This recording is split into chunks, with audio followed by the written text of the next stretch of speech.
A partir de agora, começa o programa Recontando o Gênesis pelo Espiritismo, redigido e produzido por mim, professor e mestre em Ciências e Religião, Roger Bradbury, da Universidade Livre Allan Kardec. Apoio Cavili, Casa Virtual Luz Espírita. O programa Recontando o Gênesis pelo Espiritismo é transmitido gentilmente pela Web Rádio Cavili, que vai ao ar semanalmente às terças-feiras, às 21 horas, e com reprises às quartas e aos sábados, 3 horas da manhã, e às quintas-feiras, às 10 da manhã, e aos domingos à noite, 19 horas. Disse o Espírito de Verdade: Espíritas, amai-vos. Este é o primeiro ensinamento. Instruí-vos. Este é o segundo ensinamento. Isso podemos ler no livro Evangelho segundo o Espiritismo, capítulo 6, item 5. Recomenda-nos Kardec: não rejeitemos o Gênesis bíblico. Ao contrário, estudemo-lo como quem estuda a história da infância dos povos. Fazia-se indispensável àquele povo daquela época qualquer coisa de maravilhoso que saísse dos moldes comuns. Do contrário, teriam dito que Deus não era mais hábil, mais capaz, mais poderoso que os próprios homens. Uma teoria científica e racional da criação, o que faria? Os deixaria, povos daquela época, frios e indiferentes. Trata-se, então, de uma época rica em alegorias, cujo sentido oculto se deve pesquisar, e se devem comentar e explicar com o auxílio das luzes da razão e da ciência, fazendo, porém, ressaltar as suas belezas poéticas, diz Kardec, e os seus ensinamentos velados pela forma imaginosa. Cumpre-se-lhe apontem expressamente os erros no próprio interesse da religião. A religião só será muito mais respeitada quando esses erros deixarem de ser impostos à fé pública como verdade absoluta. E Deus parecerá muito maior e muito mais poderoso quando não mais lhe houverem envolvido o nome em fatos de pura invenção.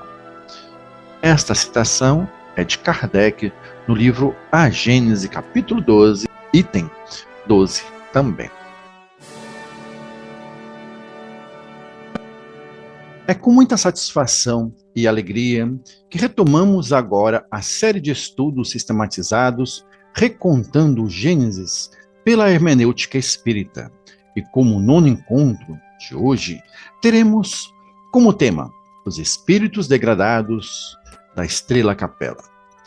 Uma releitura do livro bíblico O Gênesis, à luz das obras básicas da codificação espírita e obras subsidiárias.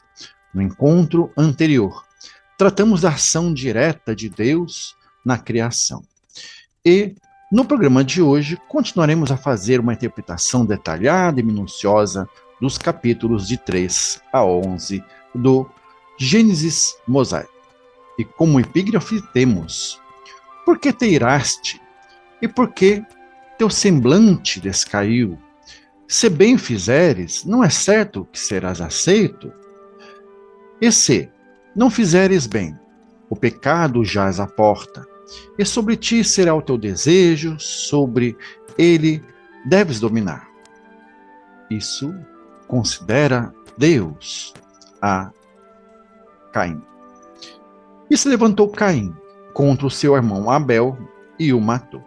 Isso encontramos no livro Gênesis de Moisés, capítulo 4, versículo 6 a 8.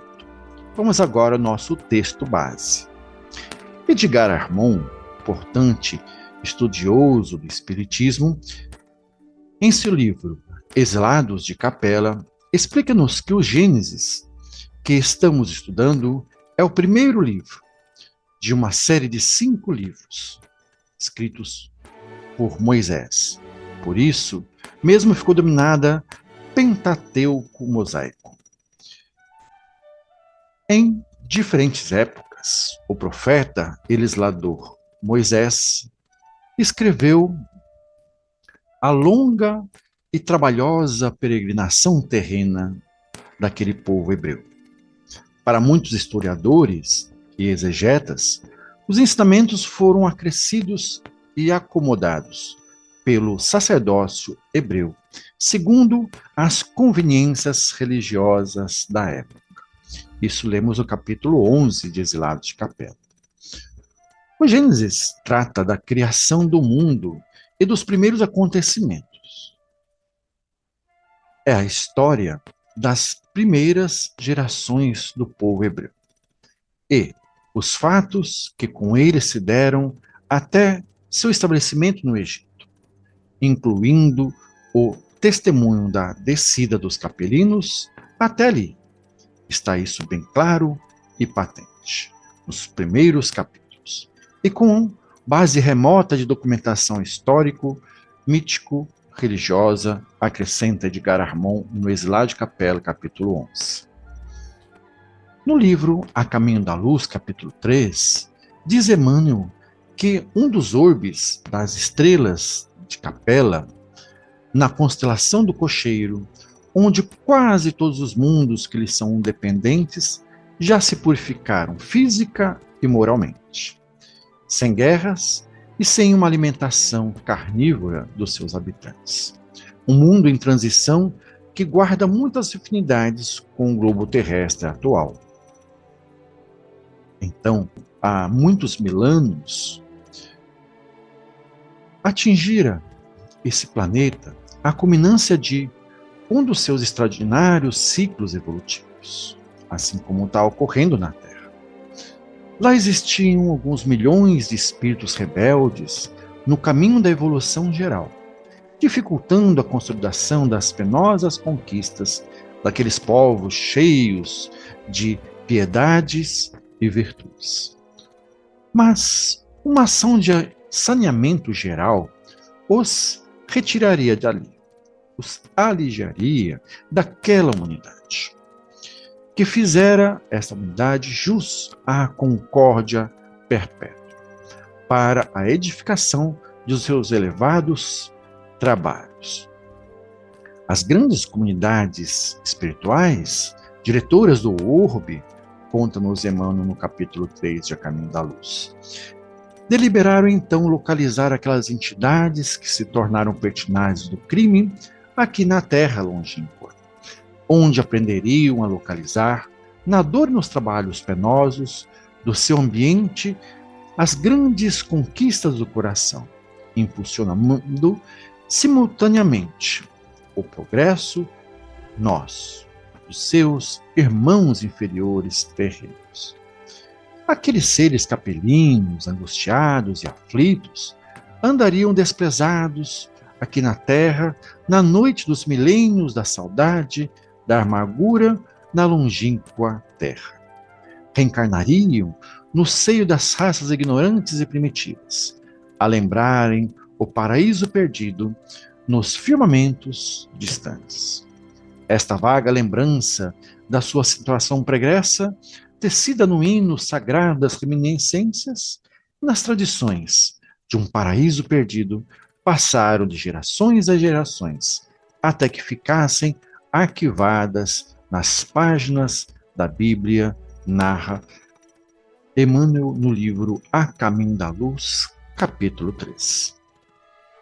Explica-nos ainda Emmanuel que os espíritos degradados de Capela aqui na Terra foram os hebreus, entre outros povos, a etnia que mais constituiu como forte e homogênea, e mais manteve inalterados seus caráteres, suas personalidades, através das mutações do tempo, examinando este povo, reconhecemos que se grande era a sua certeza na existência de Deus, muito grande também era o seu orgulho dentro de suas concepções da verdade e da vida. Consciente da sua superioridade, de seus valores, nunca perdeu a oportunidade de demonstrar a sua vaidosa aristocracia espiritual, mantendo-se pouco acessível à comunhão perfeita com as demais etnias habitantes do globo. Contudo, é uma lição dolorosa para todos os povos do mundo, das consequências nefastas do orgulho e do exclusivismo. As lendas de Adão e Eva, de Caim e Abel, dos anjos de Caído e da Torre de Babel não representam simplesmente um mito nas páginas antigas do Velho Testamento, sem base histórica real, porque o exílio e a expiação das faltas passadas na terra não pesou tanto às outras etnias degradadas quanto na alma orgulhosa dos judeus, inadaptados e revoltados num mundo que os não compreendia. Isso lemos em A Caminho da Luz, capítulo 7. E o próprio Mestre Jesus, né, no livro de João, assim como também no livro de Lucas, afirma que Satanás, fora visto por ele, esteve no jardim do Éden com ele e ouviu quando este caiu como um raio, caiu do céu. E o próprio Mestre Jesus afirma isto. Via Satanás, Jesus, como um raio cair do céu. Isso narra o Evangelho de Lucas, capítulo 10, versículo 18. E João Evangelista foi transladado em êxtase e, quando despertou, relatou que vira o grande dragão, a antiga serpente, chamado Diabo, o Satanás que engana todo mundo, ser precipitado na terra. Juntamente com os seus anjos foram lançados aqui. Isso narra João no Apocalipse 12, versículo 9. Os degredados de capela, que na Bíblia ganham o nome de Nefelins, ou anjos decaídos, eram tidos como gigantes em estatura, valentia e violência, e em capacidades guerreiras, belicosas. Esses começaram a reencarnar a partir das filhas dos homens terrenos que geraram filhos gigantes. Seriam estes a que a mitologia grega chamava de titãs? Verdadeiros heróis eram, que se destacavam da massa da população pela violência, pela força bruta, como Golias, no fim do período paleolítico.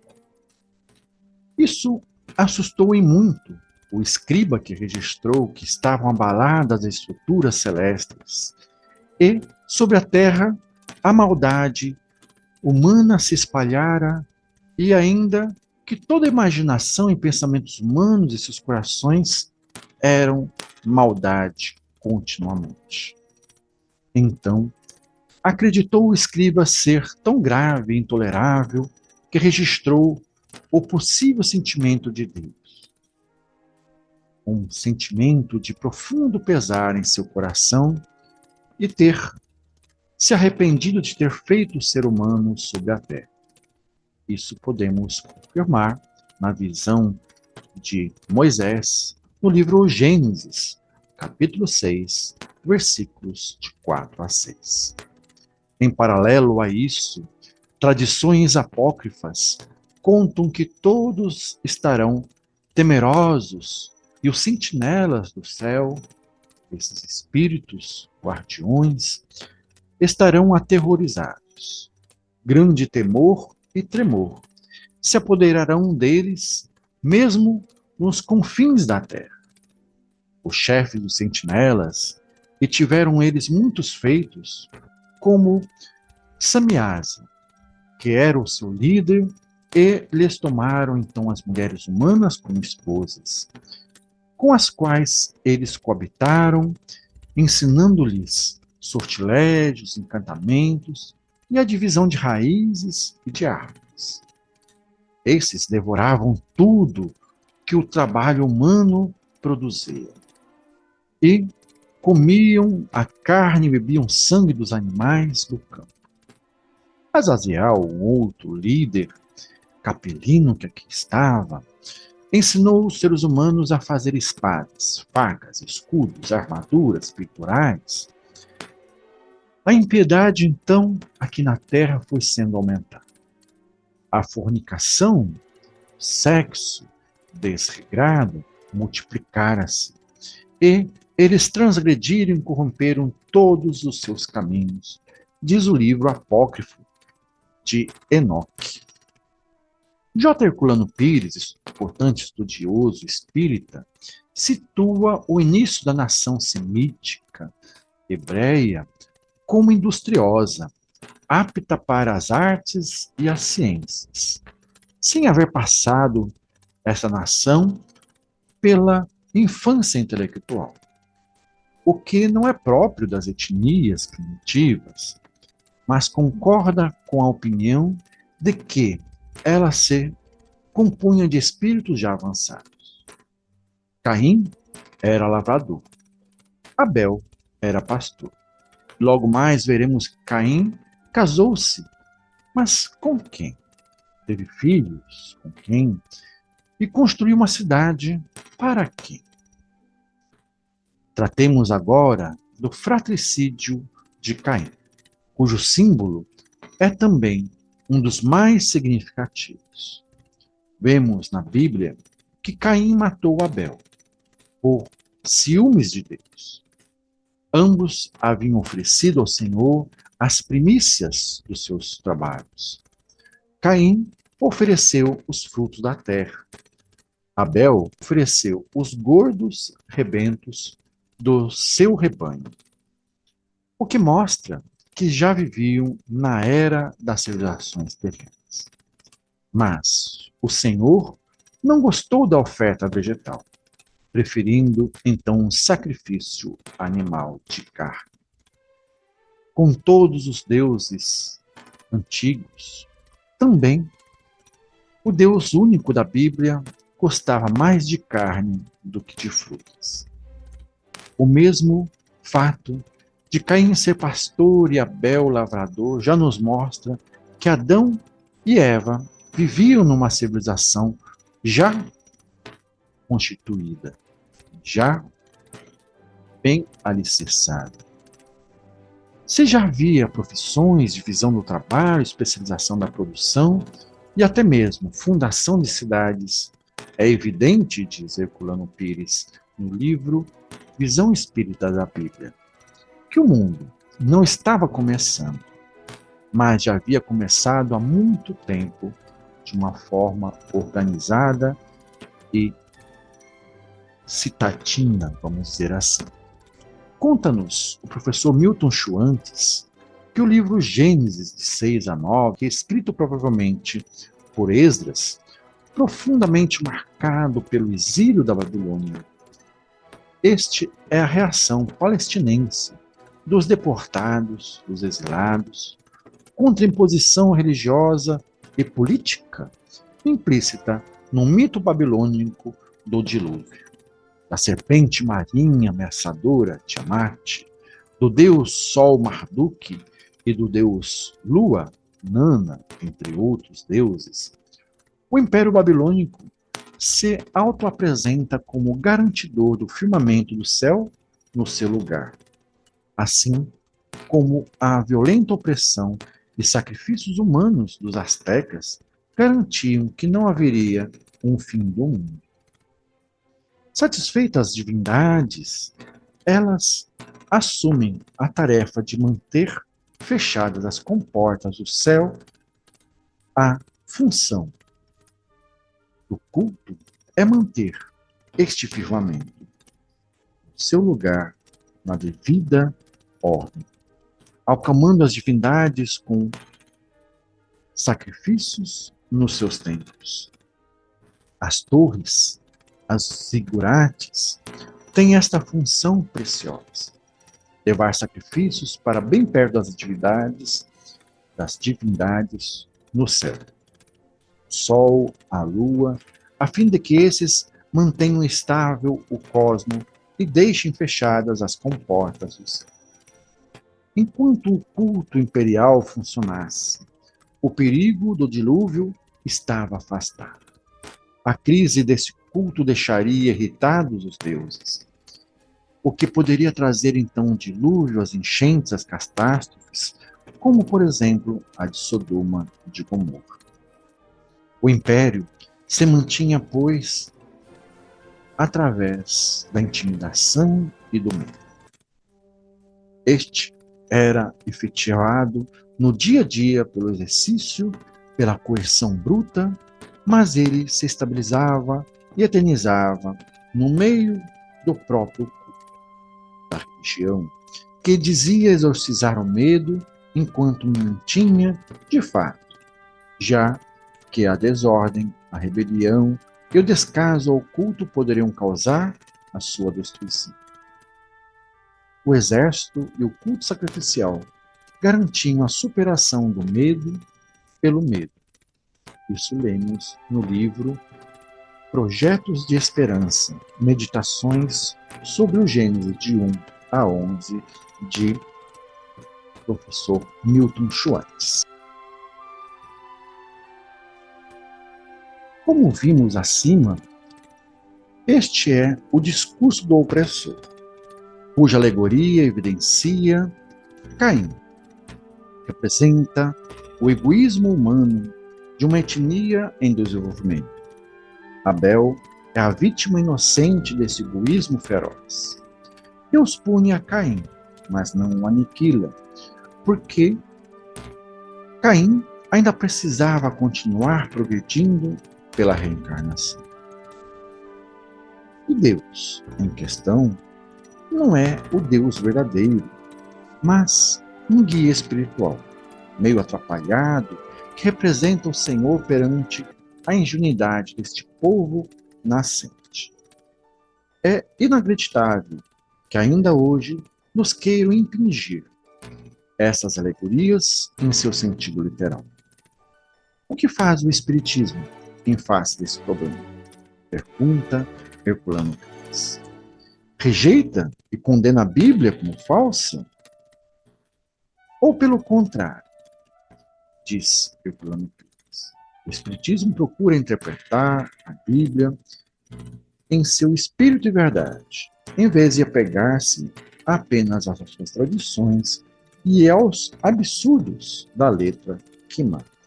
Isso lemos no livro Visão Espírita da Bíblia. E vamos agora aprofundar o que aprendemos hoje. Conta-nos Emmanuel que estas lendas da Torre de Babel, assim como as muitas lendas do livro do Velho Testamento, são a compreensão do que o exílio na terra pesou nessas raças degradadas de Capela, e ainda pesou mais na alma orgulhosa dos judeus que estavam revoltosos no mundo que não os compreendia. Estudando-se a trajetória do povo israelita, verifica-se que o povo antigo, o Antigo Testamento, era um repositório de secretos conhecimentos dos iniciados do povo hebreu e que somente os grandes mestres da raça poderiam interpretá-lo fielmente nas épocas mais remotas. Eminentes espiritualistas franceses, nesses últimos tempos, procuraram penetrar os seus obscuros segredos e, todavia, aproximando-se da realidade, com referência às interpretações, não lhes foi possível solucionar os vastos problemas que as suas expressões oferecem. E ainda continua Emmanuel, os livros dos profetas israelitas estão saturados de palavras enigmáticas e simbólicas, constituindo um monumento parcialmente decifrado da ciência secreta dos hebreus.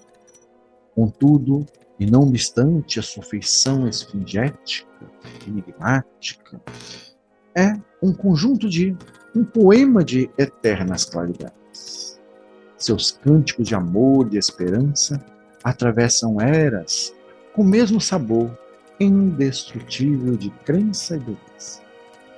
É por isso que, a par do Evangelho, está o Velho Testamento, tocado de clarões imortais para a visão espiritual de todos os corações. Uma perfeita conexão reúne as duas leis, que representam duas etapas diferentes do progresso humano. Moisés, com a expressão rude da palavra primitiva, recebe do mundo espiritual as leis básicas do Sinai, constituindo deste modo o grande alicerce do aperfeiçoamento moral do mundo. E Jesus, no Tabor, ensina a humanidade a desferir das sombras da terra o seu voo divino para a luz. Isso conta-nos Emmanuel no livro A Caminho da Luz. E por hoje vamos ficando por aqui. Continuaremos em nova oportunidade tratando um pouco mais sobre a origem da violência entre Caim e Abel. Paz e luz a todos e todas.